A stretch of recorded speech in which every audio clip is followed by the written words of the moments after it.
দলীয় সরকার ব্যবস্থা, একদলীয় রাষ্ট্র ব্যবস্থা কায়েম করেছে এবং বাংলাদেশের মানুষ গণ অভ্যুত্থানের মধ্য দিয়ে সেই ফ্যাসিস্ট শক্তি আওয়ামী লীগ এবং তার নেত্রী শেখ হাসিনাকে বাধ্য করেছে বাংলাদেশ ছেড়ে পলায়ন করতে। এখন সেই পলাতক স্বৈরাচার দেশে বিদেশের তার সহযোগীদের মধ্য দিয়ে বাংলাদেশে আবার ষড়যন্ত্র করার পায়তারা করছে। বিভিন্ন সময় বিভিন্ন উস্কানিমূলক বক্তব্য দিয়ে বাংলাদেশে অস্থিরতা সৃষ্টি করার জন্য সবসময় চেষ্টা করে।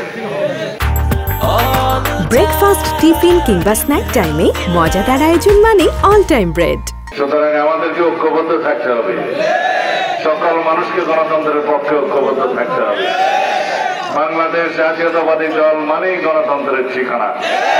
শহীদ রাষ্ট্রপতি জিয়াউর রহমান জিয়া উদ্যানে শুয়ে আছে, এই গণতন্ত্রের রক্ষা কবচ হিসেবে বাংলাদেশের গণমানুষের নেতৃত্বে দেশনেত্রী বেগম খালেদা জিয়া বাংলাদেশে এখনো জীবিত আছে এবং এই গণতান্ত্রিক সংগ্রামে, ফ্যাসিবাদ বিরোধী আন্দোলন সংগ্রামে চূড়ান্ত নেতৃত্ব দিয়ে আমাদের নেতা বিএনপির ভারপ্রাপ্ত চেয়ারম্যান জনাব তারেক রহমান আবার ফ্যাসিবাদ বিরোধী সংগ্রামে জয়ী হয়েছেন।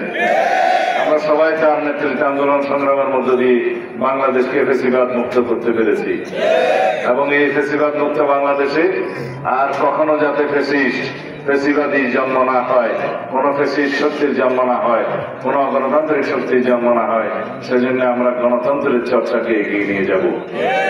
এই জন্যে আমরা এই গণতন্ত্রের জন্য বাংলাদেশে একটি সুষ্ঠু নিরপেক্ষ নির্বাচনের মধ্য দিয়ে যত শিগগির সম্ভব একটি রাজনৈতিক সরকার প্রতিষ্ঠার জন্য আমরা এখনো কথা বলে যাচ্ছি গণতান্ত্রিক প্রক্রিয়ার মধ্য দিয়ে।